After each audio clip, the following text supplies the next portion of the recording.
안녕하세요. 저는 오늘 일반 세션 어, 첫 번째 시간을 맡은 지바리 의원 공금란입니다.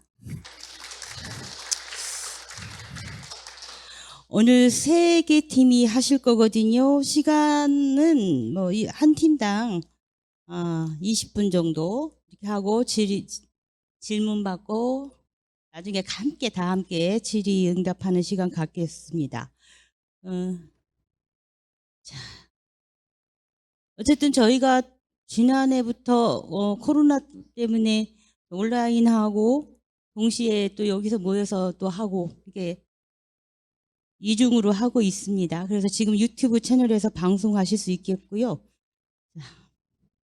채널창에 질문 남겨주시면 나중에 질의응답 시간에 반영하도록 하겠습니다. 오늘 시간에는 당진신문 그리고 한라일보 당진시대 이렇게 순서대로 하겠고요. 자, 그러면은 시간이 됐으니까 당진신문 준비되셨죠? 오셨죠? 어디 계세요? 김정훈님 예 오셨고요. 그 다음에는 한라일보 고대로님 준비해 주시고 예 마지막에 당진시대 임하연님께서 하시겠습니다. 그럼 먼저 준비되셨나요? 네네.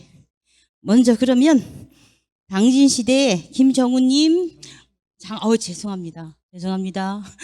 당진신문의 김정우님, 시작해 주시겠습니다.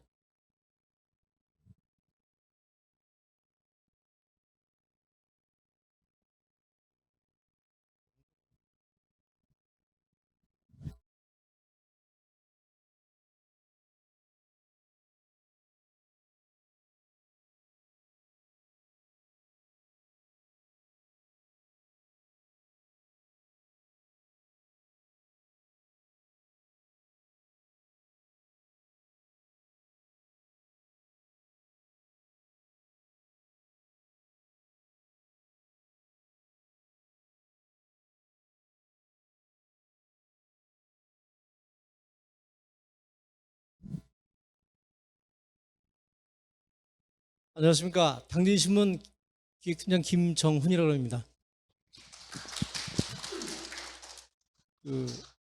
이제 지난해 이어 올해도 이렇게 컨퍼런스 참가하게 돼서 매우 영광으로 생각하고 이번에 이렇게 선택해 주신 지바리 관계자분께 진심으로 감사를 드립니다. 일단 시작에 앞서서 그 도심 공동화 현상에 대해서 기자 여러분들 많이 아실 겁니다. 도심 공동화 현상은 그 도시의 중심부 지역에 상지 인구가 줄어드는 현상으로 중심이 텅 비었다 해서 도넛 현상이라고 하기도 하고요. 도시가 이제 본격적으로 성장을 하다 보니 이제 수요가 많은 도심 지역의 땅값이 오르다 보면 다 밖으로 빠져나가는 현상이 이루어진다고 하죠. 상업시설의 특성상 상주 인구는 매우 적은 대신 유동인구가 많게 되고 결국엔 도심의 상지 인구는 줄어들게 되는데 이걸 공동화 현상이라고 합니다. 이렇게 서론을 넣는 이유는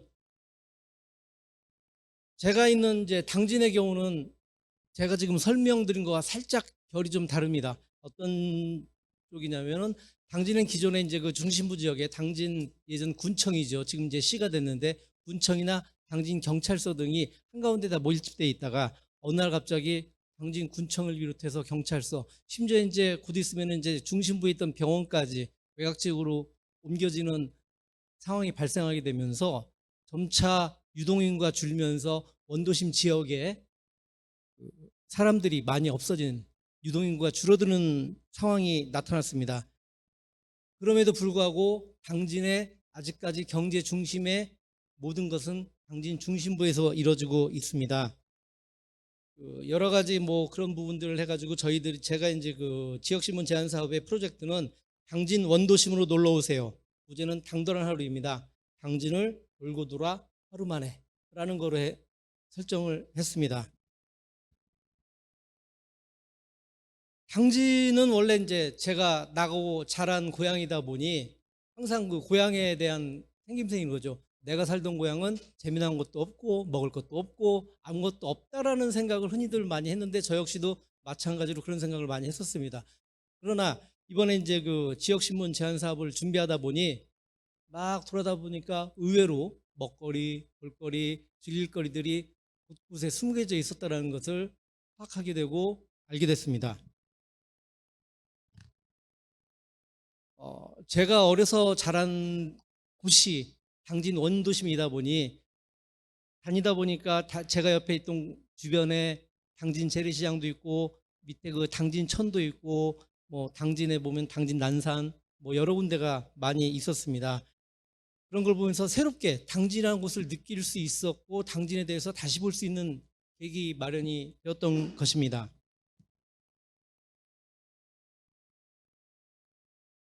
당진이 살아야 이 원도심이거든요. 여기가 지금 당진 원도심 윗부분인데 당진 중심부가 살아야지 아무래도 당진 경제가 더 살 수 있고 더 나아갈 수 있다라는 생각을 해서 준비를 했습니다.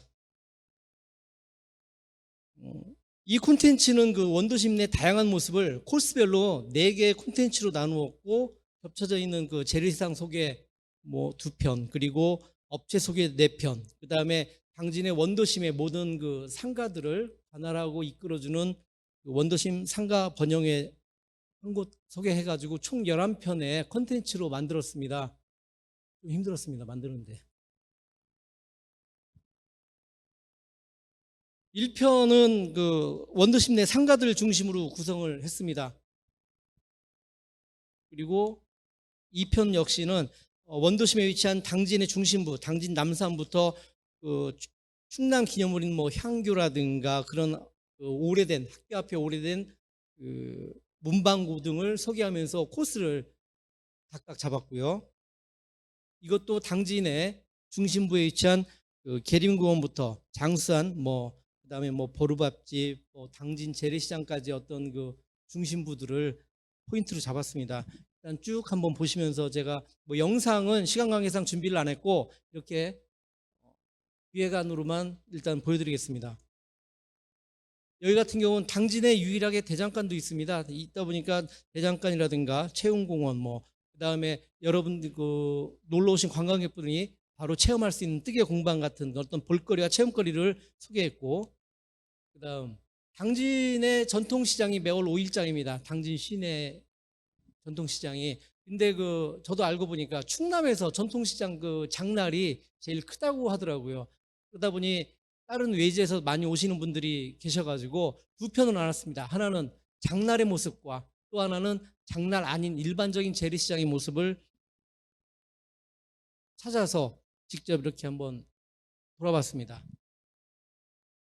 이거는 이제 그 당진 지역에서 알려져 있는 뭐 식당이라든가 어떤 그 그런 부분들을 직접적으로 가서 한 군데당 하나씩 소개를 한 것입니다. 이곳이 이제 당진 휴게쉼터라는 곳인데 원도심에 가시다 보면은 당진 원도심 상가 번영회에서 만들어 가지고 지역 주민들이 오가다 쉬면서 대화도 나누고 뭐 차도 나누고 담소도 나눌 수 있는 어떤 그런 곳입니다. 이것은 상가 번영회에서 직접 준비를 해가지고 원도심 상가 번영회에서 원도심 분들에 대해서 할애를 하면서 또 하나가 특별히 뭐 지역 주민들이 어떤 뭐 모임이라든가 어떤 그 비영리적인 부분이 있으면은 바로바로 또 그러니까 빌려도 주시는 그런 곳입니다. 이쪽에서 뭐 노래 교실도 하고 트로트 교실, 가요 교실 뭐 어떤 그런 거라든가 동아리 모임이라든가 그런 부분들을 현재도 지금 진행이 되고 있는 곳입니다.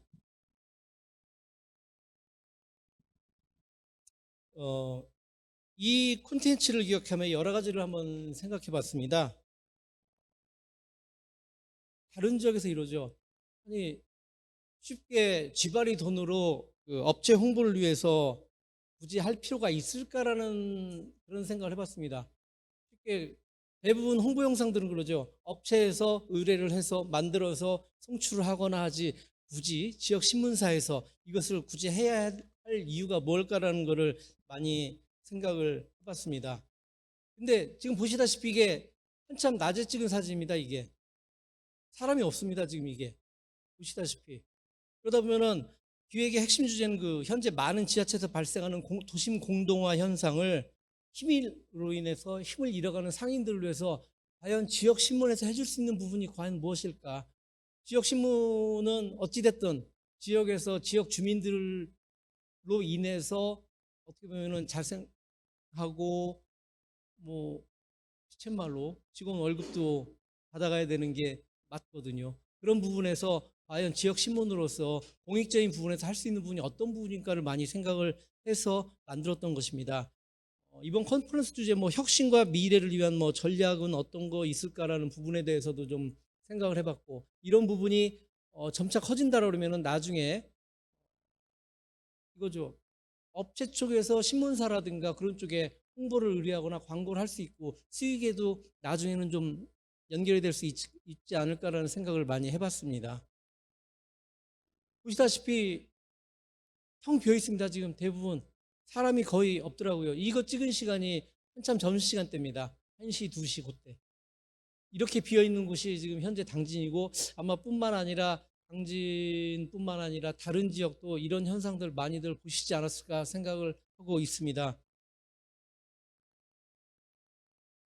저녁 8시가 되기도 전에 어두워지고 사람이 안 지나가는 진짜 황망한 동네가 돼버린 지금이 안타까운 게 사실이었거든요. 이게. 당진 같은 경우는 서해안고속도로가 개통이 되면서 수도권까지 약 한 1시간 반 때면 충분히 왔다 갔다 할 수 있는 거리입니다. 거의 1시간 반 거리면은 서울서 대전 거리죠. 서울서 대전 거리면은, 근데 대전 같은 경우는 어느 정도냐면 그래도 사람들이 많이 있으니까 어떤 거 경제적인 부분이라든가 그런 유통이 활발하게 이루어지는데, 소도시다 보니 당진 사람들도 오히려 쇼핑을 하기 위해서 수도권으로 빠지는 어떤 그런 현상들이 많이 발생하고 있습니다. 서해안이다 보니 사람들이 많이들 이렇게 관광으로 지나가는데 그냥 스쳐 지나가는 관광지로만 가지 시내 쪽으로 돌아서 보고 있는 어떤 그런 부분들이 많이 없었습니다. 그런 부분들이 안타까웠던 게 사실이고, 여기서 키울 수 있는 방법, 이 부분들에 대해서 많이 좀 더 활성화시키고 이분들에게 힘을 줄 수 있는 방법은 무엇일까라는 생각을 좀 많이 해봤었던 것이 사실입니다. 이렇게 고속도로 이런 표현을 했던 거 부분이 뭐냐면, 코스별로 여러분들이 와가지고 코스별로 유튜브를 보면, 요즘 많이 보니까 유튜브를 봤을 때 요 코스로 가면은 가장 짧은 코스로 해가지고 이렇게 볼 수 있고 하는 부분을 좀 표시하기 위해서 이런 식으로 좀 만드는 것인데, 이게 아무래도 모르는 분들의 어떤 로드맵이 될 수 있는 방향으로 저희들이 구성을 했습니다.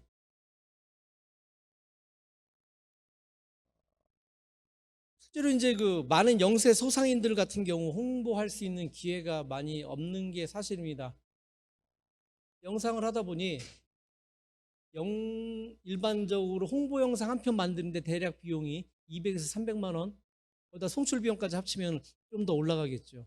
이거를 내면서까지 홍보를 하게 된다 그러면은 어느 정도 시간이 걸리려면은, 광고는 일반적으로 텔레비전 광고나 어떤 매체 광고는 좀 전쟁으로 치면 폭탄 같아서 빵빵빵 터뜨려 가지고 이 사람들이 인지를 해가지고 간까지가 시간이 대략 한 6개월에서 7개월, 길게는 1년까지 걸립니다. 그러기 위해서는 그 1년의 기간 동안 송출 비용이라든가 그런 게 일반 하루에 뭐 몇십만 원 버는 분들이 과연 감당할 수 있을까요? 몇십만 원도 못 버는 분들 많고요. 근데 저희 같은 경우는 이거를 기획을 하면서 다만 그분들한테 힘이 될 수 있는 부분은 과연 어떤 부분이고, 그분들이 어떻게 하면 좀 더 힘을 내 가지고 더 많이 잘 살 수 있고 좀 더 나은 삶을 살 수 있을까를 고민을 많이 했습니다.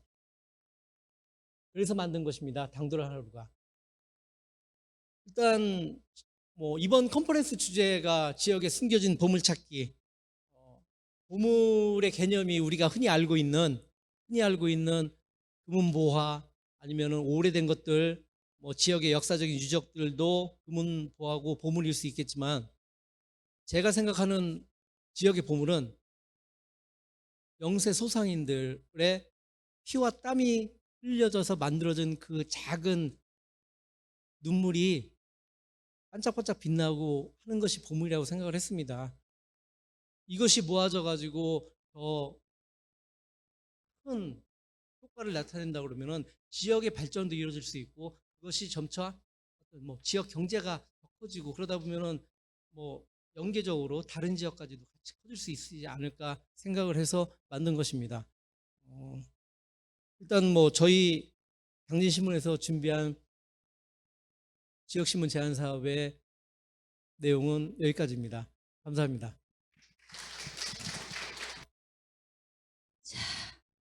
당진신문 김정은 팀장님, 고맙습니다. 수고하셨습니다. 시간 넉넉히 남겨주셔서 감사합니다. 다음은 한라일보의 고대로 님께서 제주 숨골에 대해서, 그렇죠? 네, 발표해 주시겠습니다.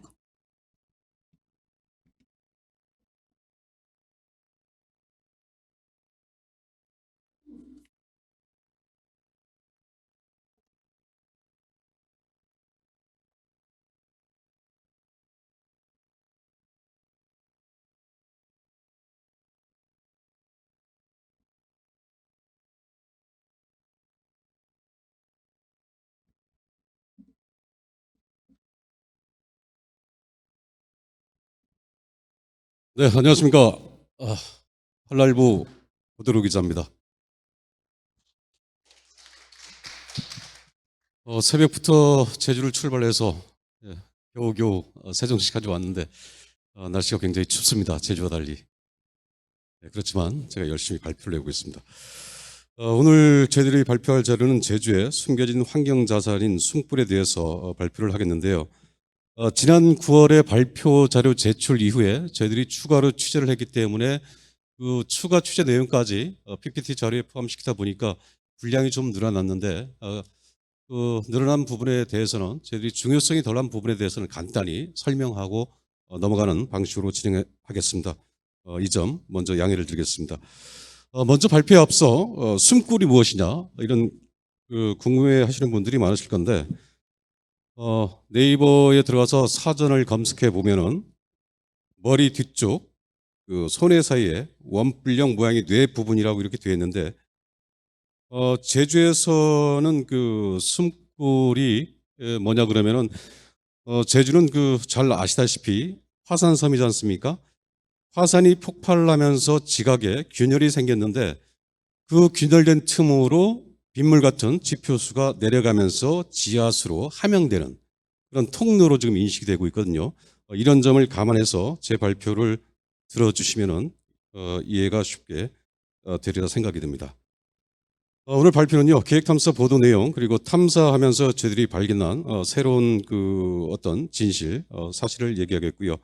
그리고 전문가들의 제언, 그리고 저희가 이 승부를 취재하다 하면서 중간에 제주도 의회와 제주도와 공감대가 형성돼서 숨골 보존 공동 세미나를 개최한 내용, 그리고 미국의 지하수 보존과 관리를 어떻게 하고 있는지, 그리고 저희들이 6개월 동안 탐사를 통해서 어떤 결과를 도출해냈는지에 대해서 이렇게 설명을 해드리겠습니다.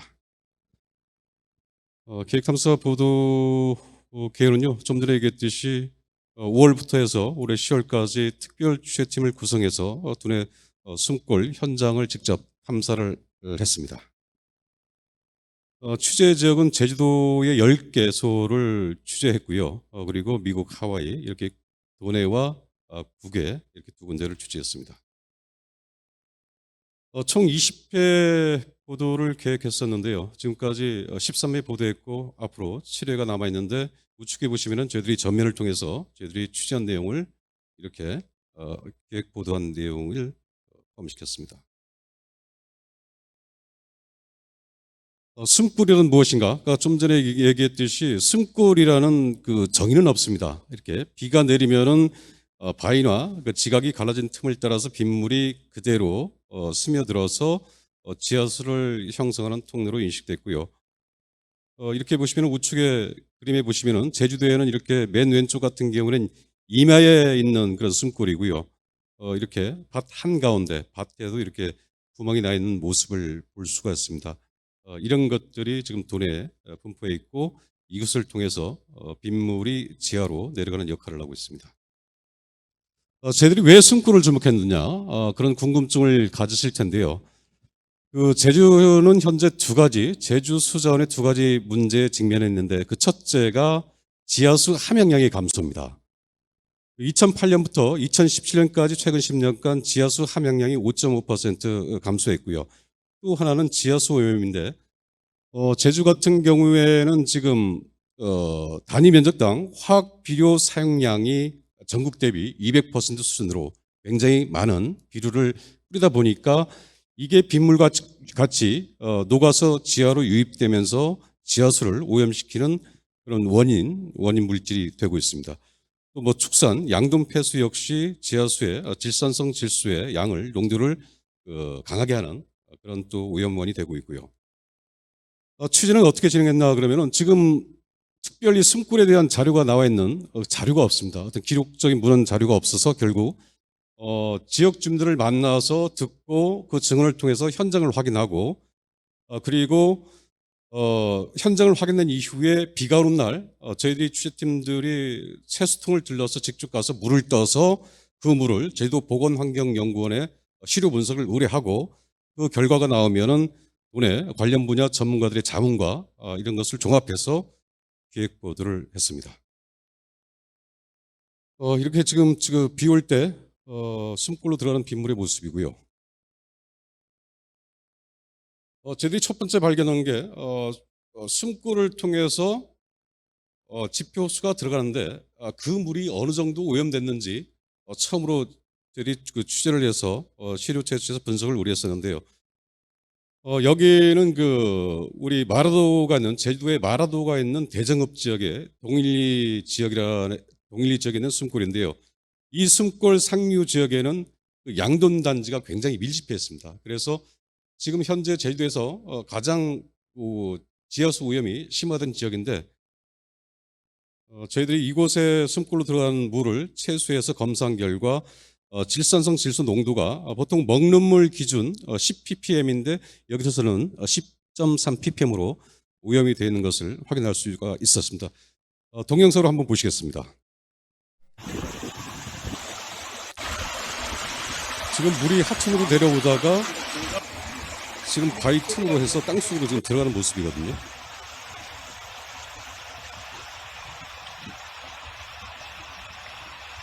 네, 굉장히 상류 부분에 오염된 물이 매일같이 1년 내내 그렇지. 이렇게 지하수 땅속으로 지금 함양되고 있는 그런 모습입니다. 네, 그 밑에 부분 우수 저류주인데요. 여기 보시면은 예전에 그 전국 뉴스를 탔던 소가 나옵니다. 이게 태풍 흰남노 당시에 소가 물에 잠겨 있었는데 바로 이 소였습니다. 저희들 취재할 때 만났던 그런 소인데. 예.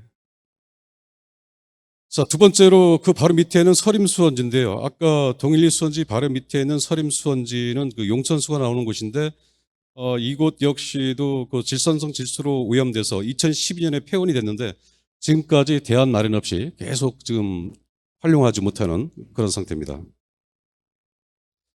구좌읍 한동리 지역인데요. 이곳은 구좌읍 한동리 지역은 성산 일출봉 그쪽으로 되어 있는 지역인데 이곳은 굉장히 비가 많은 지역인데 이곳 역시도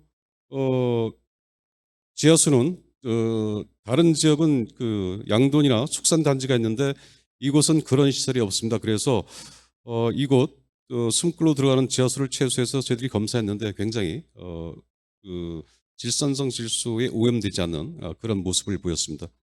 이것도 동영상 한번 보시겠습니다. 이것은 참고로 이거는 그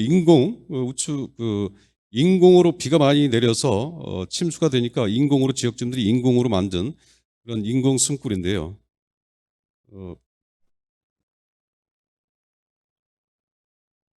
가운데 이게 인공 숨골입니다. 물을 땅속으로 유입시키기 위해서 파는 숨골이죠.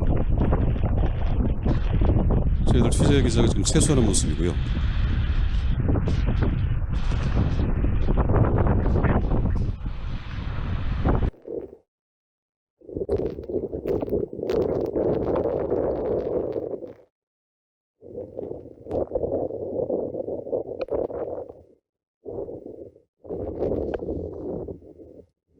이쪽 토양은 그 스코리아층이라 그래가지고 굉장히 그 토양의 오염 성분을 흙이 많이 그 흡수하는, 그래서 오염이 좀 저감되는 그런 지역입니다.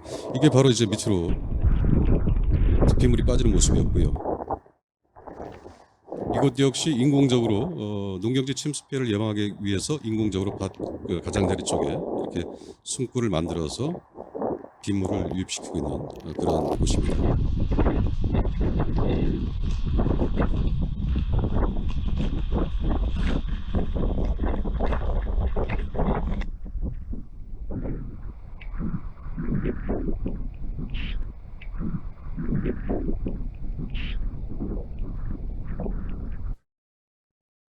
다음날 찍은 사진인데요. 뭐 오전에 갔었는데 빗물이 이렇게 금방 땅속으로 들어간 모습을 확인할 수가 있었습니다. 난산이 숨굴인데요. 성산호에 있는 난산이 숨굴. 이곳 역시도 지금 보시면은 이곳 그 물이 고여 있는데 그 물이 고여 있는 우측에 보시면은 이게 지금 숨굴이 되어 있는데 이곳이 앞으로 우수 저지로 활용될 예정입니다. 그러니까 비가 오면은 이 숨굴을 통해서 빗물이 지하로 함양되는데 이곳의 수질을 체크해서 검사해 보니까 굉장히 오염 덜 된, 오염이 되지 않은 1ppm 미만으로 이렇게 나타났는데 이곳 역시 영상을 보시겠습니다.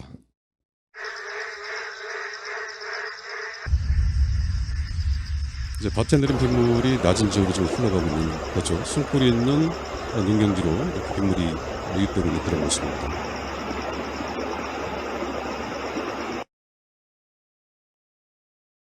네, 한경면 청술인데요. 이곳 같은 경우는 지금 그 개발이 돼서 예전에 그 숨굴이 있던 그 지형이 모두 사라져버리고 죄송합니다. 이곳은 청술인데요. 이곳은 지금 예전에 숨굴이 있던 지역에 비닐하우스를 짓고 그 숨굴이 있던 자리에 200톤 규모의 물탱크를 지금 설치를 했는데 이번에 태풍 올 때 현장을 가보니까 그 비닐하우스에 떨어진 그 빗물이 물탱크 200톤에 저장이 됐고 200톤 넘는 빗물은 넘치면서 바로 밑에 숨굴로 들어가는 그런 모습, 땅속으로 들어가는 모습을 볼 수가 있습니다. 영상을 한번 보시겠습니다.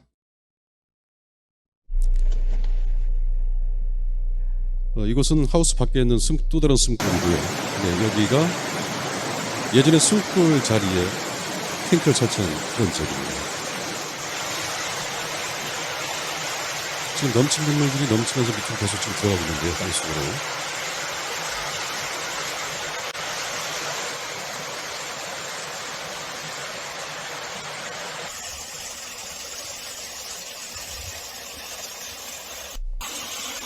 네, 여기도 마찬가지로 비가 내리면은 밑으로 해서 빗물이 지하로 유입되고 있는 그런 상태입니다. 남원읍 지역 같은 경우에는 지금 우리 제주에서 가장 많은 그 감귤을 생산해내고 있는 지역인데, 이곳 같은 경우는 과수원에 뭐 질소 비료와 농약을 굉장히 많이 살포하고 있어서 굉장히 지하수가 지표수가 오염되지 않았나 생각을 했었는데 저희들이 막상 검사를 해보니까 굉장히 2ppm으로 굉장히 낮은 농도를 보였습니다. 영상 한번 보시겠습니다.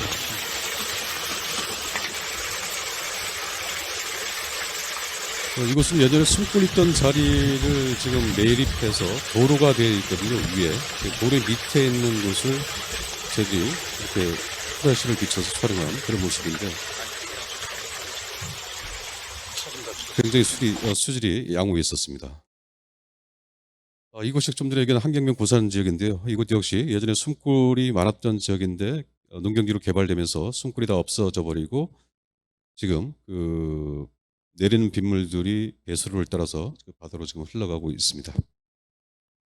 자, 그리고 이번 취재하면서 또 다른 발견을 했는데요. 저희들이 그 제주 곶자왈 한번 와보신 분도 계실 텐데 제주 곶자왈이 지하수 함양에 가장 중요한 역할을 하고 있다 이런 보도를 많이 했었고 저희들 그렇게 인식하고 있었는데 이번 취재를 하면서 보니까 이곳이 지금 우측에 그 노란 점이 보이는 그 그림이 있는데 이게 그 제주 곶자왈 도립공원인데 여기 보시면은 곶절 하부 쪽에 보면은 굉장히 그 용천수 물이 땅속에서 물이 나오는 곳이 굉장히 많아서 그 이유가 뭐냐 이렇게 생각해 봤는데 그 전문가분들은 곧절에 내린 빗물이 투수되지 못하고 결국 낮은 지역으로 내려와서 밖으로 용출돼 버리는 그런 역할을 그런 일이 벌어지고 있지 않나 그런 얘기를 하셨는데 이 때문에 앞으로 그 곧절이 지하수 함양에 어느 정도 역할을 하는지에 대한 명확한 실태 조사가 필요하다고 저희들이 또 보도를 통해서 의견을 제시하게 됐었습니다.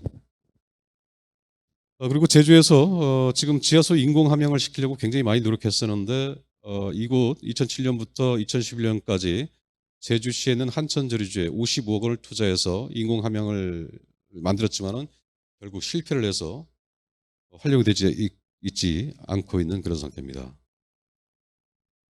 마찬가지고요. 아까 같은 내용이죠.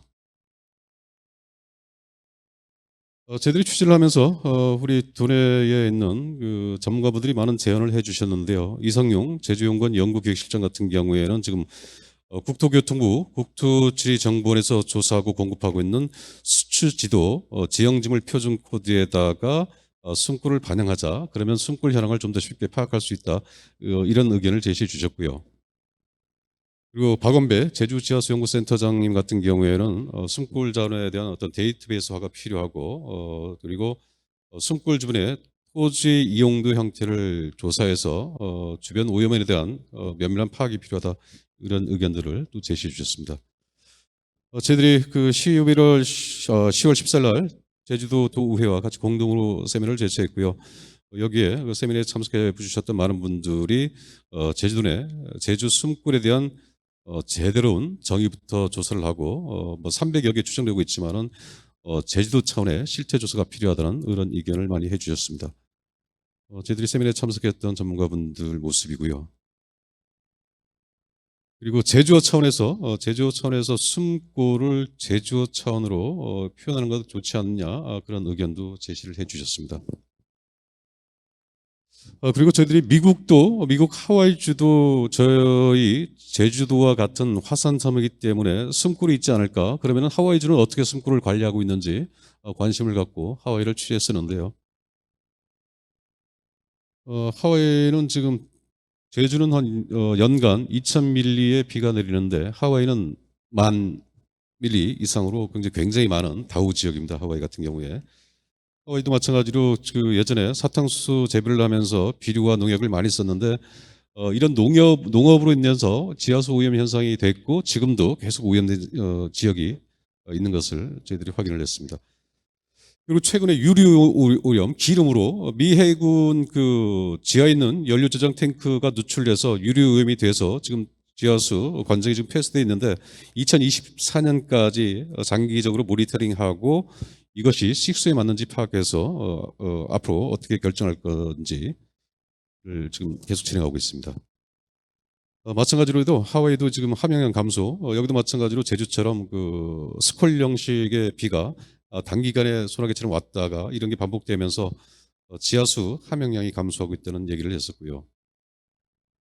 그리고 해수 침투, 하와이도 마찬가지로 제주와 마찬가지로 해수 침투의 그런 영향을 받고 있고 해수 침투한 관정은 지금 사용을 중지하고 있는 그런 상태입니다. 지하수 오염 예방을 위해서 뭐 여러 가지 지금 프로그램을 지금 하고 있고요. 하와이도 물 전략을 위해서 많은 프로그램을 만들어서 지금 적용을 하고 있습니다. 저희들이 그 하와이주 수정관리위원회, 하와이의 모든 물관리 정책을 담당하고 있는 것이 하와이주 그 수정관리위원회인데요. 여기 카일로 마누엘 부국장님을 만났는데 하와이에도 숨골이 있습니까? 라고 물었더니 저희가 방문했던 오하우 섬에는 없다 그럽니다. 그 이유가 뭐냐? 저희들이 굉장히 궁금했었는데 하지만 최근에 신생된 최근에 만들어진 섬에는 제주 같은 숨골이 있다는 그런 말씀을 해주셨고요. 그래서 저희들이 궁금했었는데 제주도 같은 경우에는 120만 년 전쯤에 이후에 화산 폭발하면서 생성이 됐었는데 하와이는 이보다 더 오랜 600만 년 전. 그래서 많은 시간이 흐르면서 우리가 지표에 드러났던 그런 틈들이 좀 메워지지 않았을까 이런 생각을 해봤는데 이것은 제 개인적인 생각이고요. 하여튼 그렇습니다. 자, 저희들이 그 6개월 동안 탐사를 했습니다. 탐사를 했는데 이번 탐사를 하면서 정말 도민사회 숨꿀이라는 것을 알고 있었지만은 숨꿀이 정말 어떤 역할을 하는지 대해서 몰랐는데 저희들 탐사 보도를 통해서 숨꿀이 중요하다는 공감대를 형성했고요. 또 우리 특히 그동안 숨꿀을 조사할 수 있는 어떤 법적인 근거가 없었습니다. 하지만 제주도의회에서 숨꿀을 보존 관리 연구할 수 있는 법적인 조례를 만들어줬는데 제주도 지하수 관리 조례를 개정을 해서 앞으로 숨꿀을 연구할 수 있고 조사할 수 있는 그리고 예산 지원까지 이루어질 수 있는 그런 제도적 장치를 마련하는 것이 저희들이 이번 6개월 탐사의 가장 큰 효과가 아니었나 그런 생각을 하고요. 아울러 또 우리 제주지질연구소에서는 한랄보와 공동으로 앞으로 숨꿀 조사 연구에 같이 나서기로 했습니다. 제주도는 알다시피 우리 대한민국을 대표하는 세계적인 관광지죠. 제주에 많은 관광객이 올 수 있는 것은 아름다운 환경과 청정 자연을 갖고 있기 때문이 아닌가 하는 그런 생각을 했었는데요. 하지만 최근에 인구 증가와 각종 개발로 인해서 지하수가 오염되고 지하수 함양량이 감소됐습니다. 그래서 특히 제주도 정수장, 제주도에도 정수장이 있는데 예전에는 염소 소독만 하고 각 가정에 물을 공급했었는데 지금은 고도 처리한 후 수돗물을 공급하는 이런 일이 벌어졌습니다. 그래서 저들 같은 경우에 올해 오염 후의 대책보다는 오염 전의 예방이 중요하지 않냐 그런 차원에서 제주도 물관리 정책에 그레이트 리셋이 필요하다는 생각을 했고 숨꿀이라는 화두를 던졌고 결국 공감대 형성을 이끌어냈습니다. 내년에도 지하수를 보존 관리할 수 있는 조사할 수 있는 조례가 제정됐으니까 더 열심히 해서 제주의 어떤 수전 정책의 새로운 변화와 새로운 시작을 할 수 있는 그런 단추를 말하겠습니다. 자, 발표 여기서 마치겠습니다. 감사합니다. 자, 다음 때 마지막으로요. 당진시대 이마연 기자님. 자, 제목이 굉장히 기네요. 철새들의 낙원 소들섬 지키기 위한 지난 10년 그 투쟁의 기록. 제가 소들섬 얘기는 종종 이제 같은 충남이라 들었는데 오늘 기대해 보겠습니다. 마지막입니다. 지금 자료가 좀 바뀐 게 있어서 잠시 기다려 주시기 바랍니다.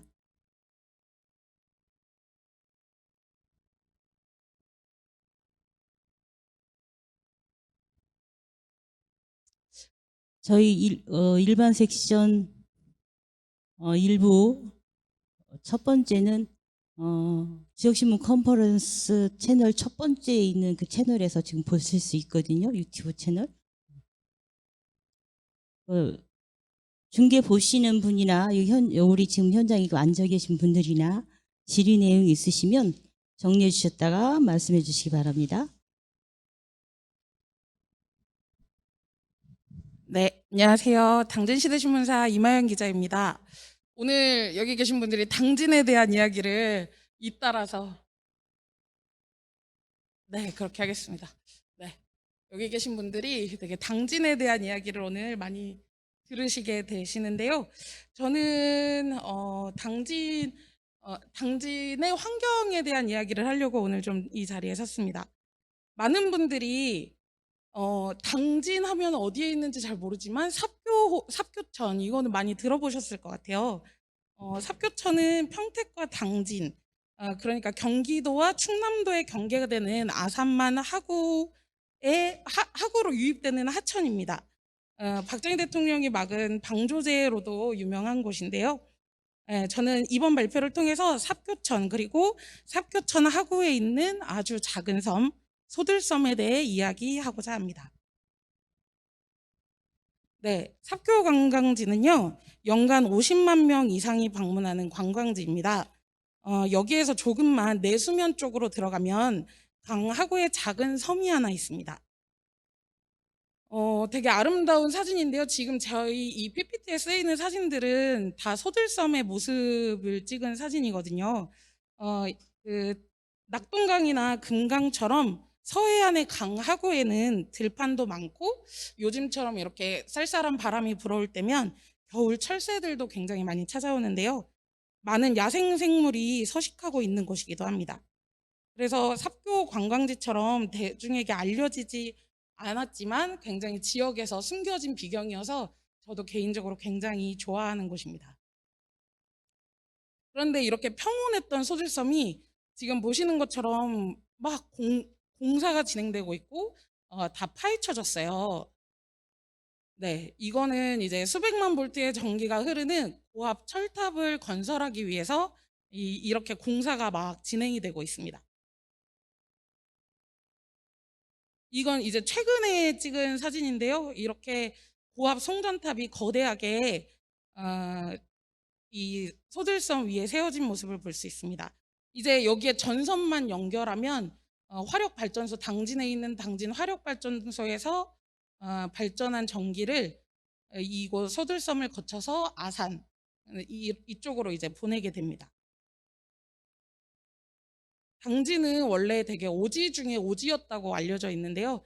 그런데 1990년대에 들어서면서 대규모 석탄화력 발전소가 건설이 되었고, 뭐 현대제철도 건설이 되었고, 이런 공장들이 굉장히 많이 들어서면서 완전히 상전벽해를 이룬 곳입니다. 이 지금 이쪽에 보이는 파란색, 하늘색 이 건물이 세계 최대 규모의 석탄화력 발전소이고요. 당진에는 이미 526기의 고압 송전 철탑이 건설되어 있습니다. 이러한 발전 시설은 지역에서 소비되지 않고 송전선로, 굉장히 긴 송전선로를 따라서 수도권과 서울 이쪽으로 이제 보내지게 되는데요. 그 중에서 소들섬에 세워진 송전철탑은 아산으로 건너가서 삼성 반도체 공장으로 전기를 공급하게 된다고 합니다. 네, 이게 소들섬의 모습입니다. 되게 당진에 여러 명소들이 많지만 사실 사람이 손이 가지 않은 자연 그대로의 것들을 보기가 쉽지 않은데요. 소들섬은 그냥 자연 그대로 강 하구의 모래톱이 쌓여서 만들어진 작은 섬이고요. 이런 생태 환경의 보루하드 같은 곳입니다. 네, 그 소들섬의 위치를 좀 설명드릴게요. 지금 보시는 것처럼 여기가 아산만 하구이고요. 아산만이고요. 이 소들섬은 삽교천 하구에 위치하고 있습니다. 네, 이렇게 그 급격한 산업화에도 불구하고 천혜의 자연 환경을 유지하고 있는 소들섬은 충남연구원 조사에 따르면 일대 30여 종, 해마다 최대 8만여 개체의 조류가 월동하는 국내 중요한 철새 도래지 중 하나입니다. 멸종위기 야생생물 2급으로 지정된 큰 기러기, 큰 고니, 독수리, 삭, 금개구리 같은 다양한 야생생물이 서식하고 있고요. 그런데 요즘 아까 말씀드렸던 것처럼 북당진 변전소에서 신당정 변전소까지 이어지는 3, 4, 5kV 고압 송전선로 건설이 추진되고 있습니다. 이거는 주민들의 요구안과 지금 한전에서 추진하는 철탑의 경로인데요. 주민들은 이렇게 그 당진을 거쳐서 삽교 내수면 아래로 지하 케이블을 통해서 아산으로 건너가게 해달라 이렇게 요구를 해왔는데 한전에서는 지중화가 너무 많은 비용이 들고 하기 때문에 이렇게 가공선로로 갈 수밖에 없다. 소들섬을 거쳐갈 수밖에 없다. 이렇게 주장을 하고 있고요. 이쪽 소들섬 그 옆쪽으로 보시는 곳들은 다 평야예요. 그래서 여기에는 굉장히 아름답고 그 추수할 때쯤 되면 아주 멋진 경관을 자랑하는 곳입니다. 네, 주민들은 이렇게 생태적 가치가 높은 소들섬을 고압 철탑으로부터 지켜야 한다고 한 10년 전부터 목소리를 내왔습니다. 그래서 이렇게 기자회견도 하고 이곳을 자전거로 순방하는 이런 자전거 행진 행사도 벌였고요. 또 여기에 우강초등학교 학생들과 함께 환경 관련한 프로젝트를 진행하기도 했었습니다.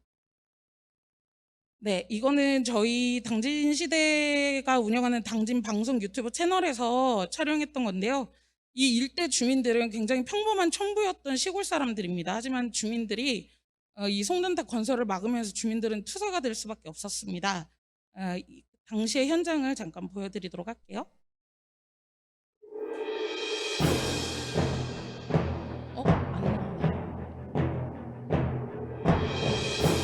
영상이 이쪽에서는 보이지 않는 것 같은데요.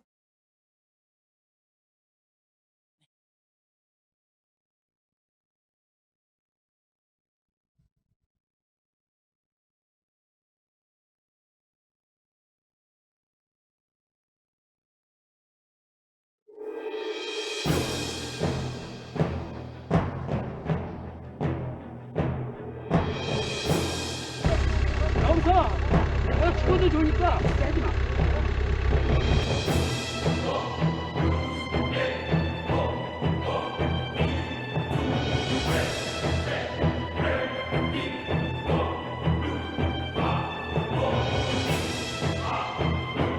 야, 이 진짜 그런 데리지 마. 내 개. 그런 데리지 마.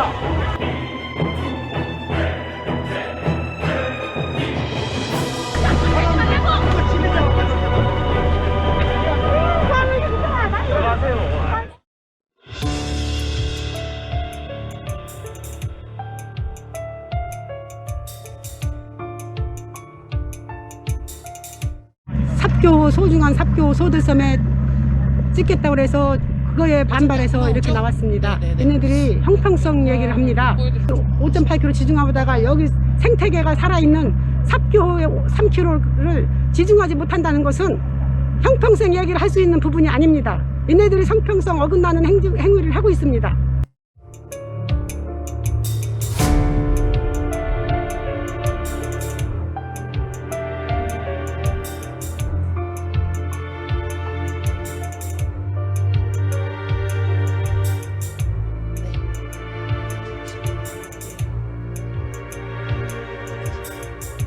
좀 도와주시겠어요? 그러니까 실력이대로 허가난 거고 같이 쓰는 거군 얘기가 영상이 되는 거 6분 아니야? 정도 되는 거여서 맞아, 안 중간에 자르려고 같이 했는데 좀 뭐하러 들어가려? 이게 뭐하러 들었는데 네가 뭐 필요했나? 그러니까 우리 주민이 무더기 하니까 정지하고 가서 한전 가서 빨리 보고를 해요.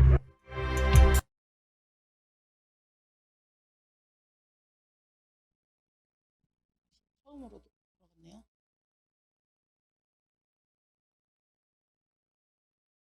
네, 이렇게 주민들은 그 철탑 이쪽 우강 평야와 소들섬에 철탑을 세우려는 한전과 그 공사 현장을 온몸으로 막으면서 경찰의 사지가 붙들려 연행되기도 했습니다. 그 현장에 대한 영상이었고요. 네. 또 주민들은 당진 시청 민원실 앞에 이렇게 천막을 쳐놓고 90일 동안 천막 농성을 벌였습니다. 이 주민들이 이제 농성을 하면서 주장했던 것들은 소들섬의 철탑을 반대하면서 소들섬 일대를 야생생물 보호구역으로 지정해 달라라는 요구였습니다. 그리고 당진시가 당장 한전에 대해서 공사중지 명령을 내려야 된다 이런 주장들을 계속 해왔었는데요. 사실 지금 대법원에서 공사중지 명령을 내린 것이 합당하다라는 가처분 결과까지 나왔는데도 한전은 계속해서 공사를 진행해왔고 현재도 공사를 진행 중입니다. 네, 당진시대는 이렇게 소들섬 일대의 생태적 가치와 소들섬을 지키기 위한 주민들의 눈물겨운 노력을 빼놓지 않고 기록해 왔습니다. 거의 저희가 주간지인데 거의 매주 신문에 소들섬이 나올 정도로 지속적으로 이렇게 보도를 해왔었고요. 그 지면 신문뿐만 아니라 방금 보여드렸던 것처럼 유튜브 영상으로도 현장 취재와 르포, 인터뷰, 그리고 칼럼 등 다양한 기획으로 주민들의 관심이 이어지도록 했습니다. 특히 소극적으로 대응해온 당진시의 행정과 어떤 무소불위의 권력을 휘두르고 있는 한전의 문제점을 꾸준히 지적해왔고요. 또 삽교 일원에 대한 야생생물 보호구역 지정이 속히 이루어지도록 하는데 많은 노력을 기울였습니다. 네, 당진시대에서 보도했던 지면들이고요. 네, 소들섬 고압 철탑 건설 문제는 아직도 현재 진행 중이어서 저희가 이 발표를 하면서 발표를 하기 전에 철탑 공사가 중지가 되었거나 하면 더 큰 성과를 이렇게 기분 좋게 말씀을 드릴 수 있었을 텐데 여전히 아직도 공사가 진행 중입니다. 그러나 당진시대는 지금까지 소들섬을 지키기 위한 주민들의 노력을 담아내고 소들섬의 원형과 그 역사를 기록해왔던 것처럼 끝까지 이 사안을 주시하면서 소들섬과 소들섬에서 살아가는 수많은 야생생물들 그리고 주민들과 함께할 것입니다. 네, 이렇게 주민 중심 그리고 대기업 자본과 권력에 대해 비판하고 감시하는 게 지역 신문의 역할이라고 생각을 합니다. 앞으로도 당진시대는 이런 보도를 끝까지 이어나가도록 하겠습니다. 이상 발표를 마치겠습니다. 감사합니다.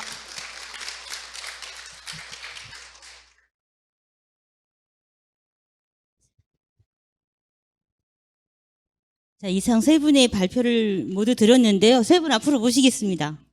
질의응답 시간이 있습니다.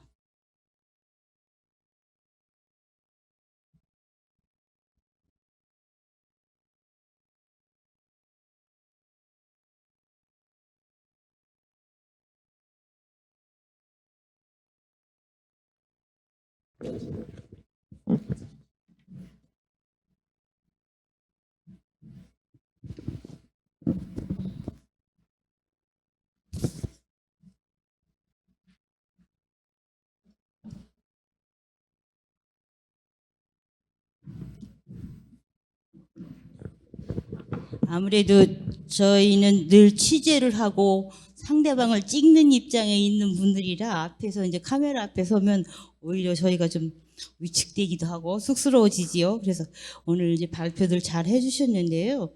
자, 유튜브 채널에서 질문이 한 개도 안 들어왔습니다.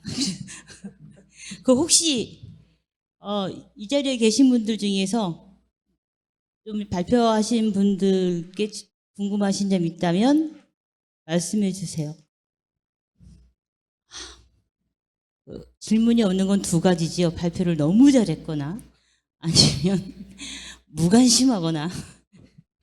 자, 그건 아닐 거고요. 관심은 있었지만 우리가 좀 그 자기 지역에서는 잘 알고 있는데 다른 지역 일은 좀 우리가 생소하죠. 그래서 저 같은 경우에는 제주를 겁나게 사랑하고 당진도 아주 좋아합니다. 제 고향이 아산인데 제가 고등학교 때 주말만 되면 늘 삽교천을 봉세리 성당이나 그 넘어서 삽교천까지 뭐 먹으러 그렇게 거기를 다녔나 모르겠어요. 많이 다녔던 기억이 나고 제주는 제가 7번 갔는데 올해 4월 달에 갔다 오고 나서 제주 그만 가야겠다. 제주 너무 망가졌다. 큰일 났다. 이대로 어떡하지? 정말 많이 망가지고 해안에 밀려오는 쓰레기도 많고 그 코로나 때문에 해외로 못 가신 분들이 제주도로 막 엄청 많이 밀려와서 쓰레기가 어마어마하더라고요. 올레길도 보면. 그래서 좀 많이 안타까웠는데요. 그러면 오늘 당진신문에 제가 김정훈 팀장님께 아주 속물적인 질문 하나 드리겠습니다. 주민들하고 이렇게 상인들도 만나고 직접 만나보셨잖아요. 공동화되는 원도심 안타까운 심정에. 그래서 그분들 그 주민들이 그 당진신문에 대한 반응과 그런 노력에 대한 반응과 그게 독자로 연결되었을까? 이런 궁금증이 있었습니다. 좀 말씀해 주세요. 기본적으로 한국 사람들이 공짜 좋아합니다. 정말 좋아합니다. 1+1도 좋아하는데 공짜로 한다고 그러면은 정말로 다 하죠. 근데 사실은 이제 그 당진신문의 역사를 좀 이렇게 여지껏의 과거를 보다 보면 옆에 이제 당진시대도 계시지만은 당진시대에 비해서 좀 시작은 올해로 33년 됐는데 시대에 비해서 사실은 인지도가 사실은 떨어진 것도 사실이고 우리 공급난 위원장님도 아까 저한테 당진 시대라고 말씀하셨듯이 네. 당진 분들조차도 그런 부분들이 상당히 많았었습니다. 솔직히. 근데 이제 작년부터 어찌 이제 지발이 나갔던 사업들이 보다 보면은 작년에 제가 했던 게 그 신문 읽어주는 사람이라고 그래가지고 청각장애인들한테 노아인들한테 그 신문 수화로 해가지고 이제 해주는 걸 하기 시작하면서부터 살짝 이제 올라가기 시작하고 올해 같은 경우 원도심 같은 경우는 사실 두 가지 있는 게 제가 원도심이 고향이다 보니까 그런 부분도 있고 해준다고 하니까 처음에는 싫어하는 분들이 있어요. 돈 얼마 내야 돼요? 왜 기존의 방송사들 예를 들어서 뭐 KBS, MBC, SBS에서 하는 그런 교양 프로 보면은 돈 받아가지고 이렇게 하는 경우가 있다 보니까 상당히 그 부분에 대해서 좀 인지를 못 하시더라고요. 그래가지고 가서 직접 만나 뵙고 얘기하다 보니까 상당히 좋아하셨고, 지역신문이다 보니까 사실은 1년 해봐야 월 구독료 그렇게 많지는 않거든요. 얘기하면서 영상 드리면서 이런 게 계속 저희들 나가고 하니까 말씀하시니까 고마워서라도 봐주시는 분들도 계시고, 구독료로 광고 그러니까 홍보 영상 만들고 구독료 정도로 홍보하고 하는 게 그분들한테는 상당히 득이 됐다라는 얘기를 하시고, 보신 분들 입장에서는 고맙다고 많이들 말씀을 하시더라고요. 그래서 좀 불한번 드렸습니다. 그럼 소기에 성과가 있었다는 걸로 이렇게 알겠습니다. 고맙습니다. 그 한라일보 우리 고대로 부국장님께 숨골 왜 숨골이라고 그랬지? 이건 물골 같은데 이런 질문했다가 그래 물은 숨이다 이런 생각. 그리고 숨골 결국은 우리 목숨골 생명골이겠구나 이런 생각을 했었습니다. 그래서 좀 전에도 말씀드렸는데요.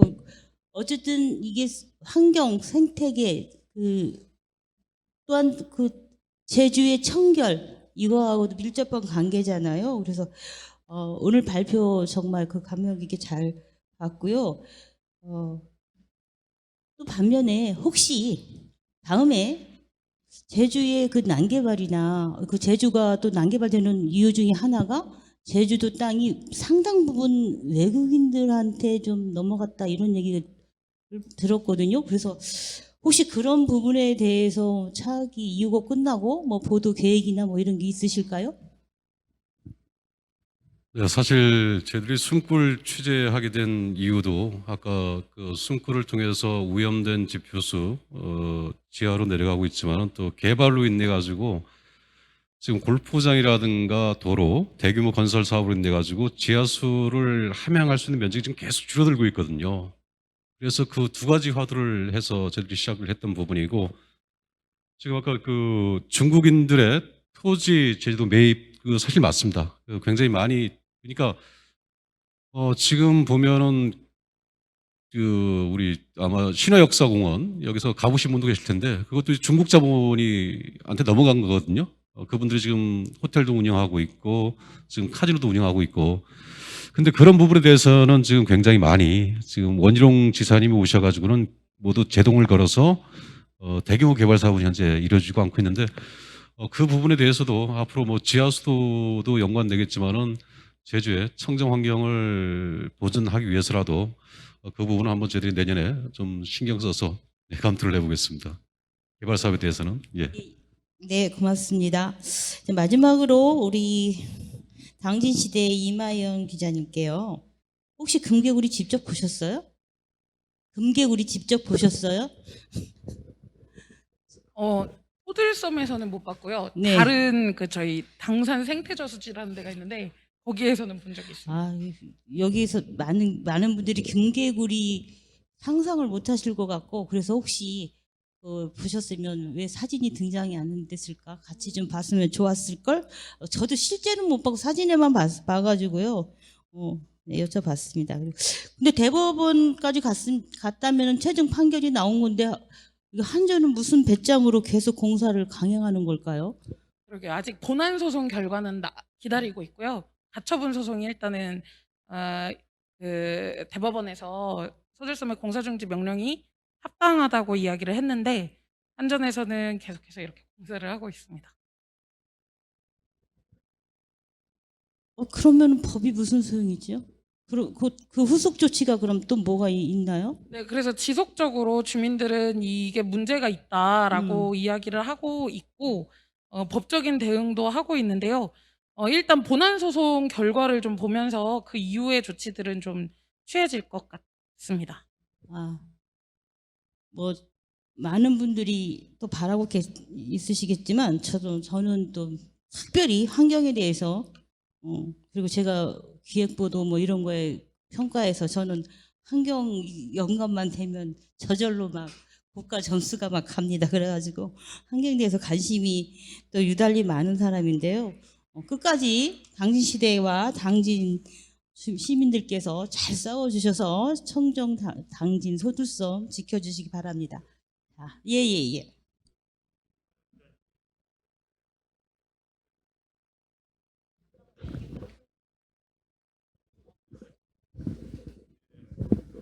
광주에 있는 무동일보에서 왔는데요. 아까 이야기 들어보니까 철새 보호구역으로 지정이 되면 철탑 공사가 다 멈춰지는 겁니까? 원래는 그 야생생물 보호구역이 먼저 지정이 됐더라면 이렇게 공사를 함부로 할 수가 없는데 이 그 철탑 공사 허가를 받은 거는 이미 10여 년 전에 허가를 받고 지금까지 이어져 오다가 중간에 야생생물 보호구역으로 지정이 되어서 한전에서는 이거는 네, 소급 적용을 할 수 없다 이렇게 보고 있는 입장입니다.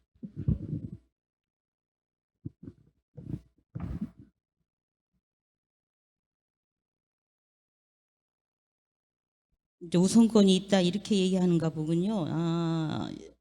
유튜브 채널에서 소들송 관련해서 질문이 들어왔는데요. 10년간 취재했는데 담당 기자가 따로 있는지 임현주님께서 질문해 주셨어요. 그래서 이게 직접 하신 건지 아니면 합동 취재 뭐 이런 걸 물어보시는 것 같아요. 네네. 때에 따라서 저희 기자들이 제가 못 가는 경우에는 좀 대신 가준 적도 있는데 10년 전에 제가 지금 입사한 지 10년 정도 됐는데 그때 이미 이 3, 4, 5kV 송전선로 건설에 대한 계획이 시작되고 있었고 그때부터 제가 취재를 시작을 해왔었어요. 그래서 계속해서 제가 주도를 하고 있습니다. 임현주님께서는 그 취재 방식이나 참여 인원에서 많이 관심이 많으신가 봐요. 이번에는 한라일보에 질문을 했습니다. 숨꿀이 방치되어 있는데 농부들은 이 숨꿀에 대해서 어떤 태도를 갖는지요? 그리고 사실이 전문가의 지원이 있어야 될 것 같은데 이 취재에서 취재 협력 인력은 어떻게 구성됐었는지요? 네, 그 취재는 저희들이 그 팀을 구성해 가지고요. 저하고 오늘 이 자리에 우리 이태원 정치부 차장이 참석했는데 기자 저하고 우리 이태원 차장하고 또 외부 전문가 숨골 형성이 제주도도 알다시피 아까 얘기했듯이 화산섬이지 않습니까?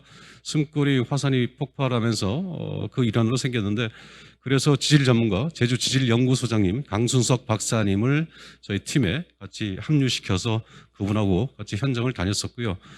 아까 수질 그 분석 숨골로 들어가는 지표수 분석은 보건환경연구원에 저희들이 저희 회사에서 비용을 들여서 수질 분석을 의뢰했고 그 결과를 가져서 기사 쓸 때도 이 성분이 나온 원인이 뭐냐 해가지고 그런 부분은 또 다른 전문가분들한테 문의를 해서 분석한 내용을 해서 그렇게 했었고요.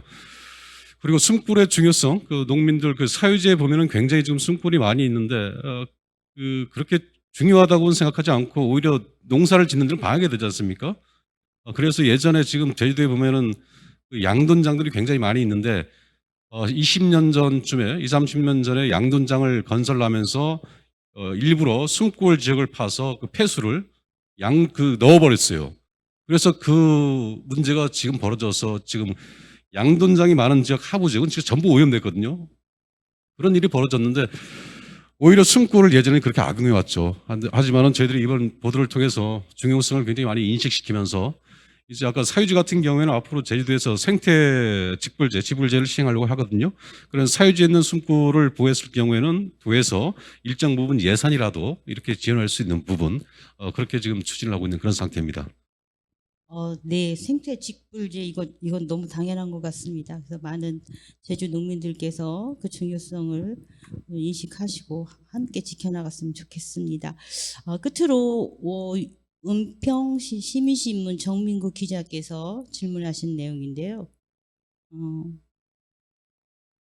소들섬 관련해 가지고 다른 방식이 선로 방식이 있냐 했는데 그 수로 땅으로 들어가라는 거죠. 해저 터널로. 근데 이걸 못 한다고 하는 건데 최근에 보령하고 안면도하고 해저 터널이 만들어졌잖아요. 거기 자동차까지 다닐 수 있는 그런 거 생각하면 뭐 이건 아무것도 아니라는 이런 생각이 드네요. 그 방법이었던 거죠. 그 답은 그리고 영상 취재를 많이 하는지 궁금해했는데 요즘 영상 취재 세 분 다 많이 하시죠? 네, 영상 많이 찍으시죠? 할라이브도 영상 많이 보니까 많이 남기셨고 김혜진님께서 질문하신 내용이었습니다. 영상 취재 많이 하는지. 자, 다른 질문 또 네네. 어디 누구신지 말씀해 주시고요. 안녕하세요. 안녕하세요. 주간함량의 곽영군입니다. 지금 한라신문 그대로님한테 물어보고 싶은데요. 지금 한라신문 한라신문 여기 농업 이게 보니까는 오염수가 대부분 다 이제 농업에 관련된 어떤 오염수 같은데 나머지 뭐 전체적으로 그 품고를 조사했을 때 다 대부분 다 비슷하게 어떤 오염 농도가 나왔는지 하고요. 그러니까 예를 들어서 비료 문제면 질소가 문제인데 뭐 나머지 다른 어떤 축산 폐수가 아닌 다른 문제가 있었는지 꼭 항상 농업이었는지 아니면 다른 문제가 있었는지 궁금하고요. 네, 농업보다는 저희들이 봤을 때는 저희들 외에 보건환경연구원에서도 정기적으로 지하수 환경 모니터링을 실시하는데 지금 가장 지하수 오염의 주된 요인을 그 양돈 분유, 축산 폐수로 보고 있거든요. 그렇게 해서 또 그런 지역, 지금 그 이효리 씨도 왔다 갔던 금악오름, 그쪽 금악리 같은 경우에도 거기에 지금 가장 먼저 제주에서 양돈 잔지가 형성된 곳이 만들어진 곳이거든요. 근데 그 밑에 보면은 전부 오염이 심각합니다. 그리고 아까 어딥니까? 우리 최남단 마라도 대정읍 지역, 동일리 지역, 거기도 이제 저희들이 수질 채수해서 분석을 했는데 그곳 역시 그러니까 질산성 질소가 오염이 많이 된 지역 보면 대부분 축산 양돈 단지가 밀집된 지역. 그래서 그런 영향에 의한 오염이 크다고 해서 지금 보건환경연구원 같은 경우는 발표 자료가 지금 나와 있거든요. 그런데 문제는 그러면 오염 저감을 어떻게 해 나갈 것이냐에 대해서는 현재 뭐 내려놓지 못하고 있죠. 그래서 오염이 지금까지 계속해서 진행되고 있는 그런 상황입니다. 감사합니다. 네, 답변 충분히 됐나요? 혹시 다른 분 더 계실까요? 질문? 자, 예, 질문 이상 없는 걸로 하고 이상 이제 마치겠는데요. 우리가 환경에 대해서 잘못 알고 있는 게 상당히 많죠. 자동차 배기가스가 가장 뭐 큰 원인이다 했는데 최근에는 배기가스보다 타이어 마모된 그것이 미세먼지에 더 영향이 있고 또 전체 미세먼지 발생량에서 가장 많이 차지하고 있는 것이 패스트웨어. 우리가 세탁할 때 이렇게 나오는 그것이 바다의 플라스틱 가장 주된 원인이 우리 옷에서 나온다고 그렇게 연구 결과가 나왔고 EU 쪽에서는 그래서 이 패스트웨어를 이제 제재하겠다 이렇게까지 나왔는데요. 우리가 그만큼 이제 환경에 대해서 중요하게 생각하고 많은 이제 언론사들이 다뤄주고 있고요. 그리고 우리가 생활속에서 실천했으면 좋겠고요. 우리 개발되는 지역마다 구도심, 원도심, 공동화 이 문제도 상당히 심각한데 지역 신문들에서 그런 지역의 중요한 현안들을 잘 캐치해서 취재하시고 보도해 주셔서 감사하고요. 이번 이제 저희 끝나고 3시부터 다시 2부 일반 세션 2부가 진행됩니다. 3시부터에서는 경산신문 그리고 매일신문, 부산일보가 이 채널로 계속 방송될 것입니다. 이상 마치겠습니다. 고맙습니다.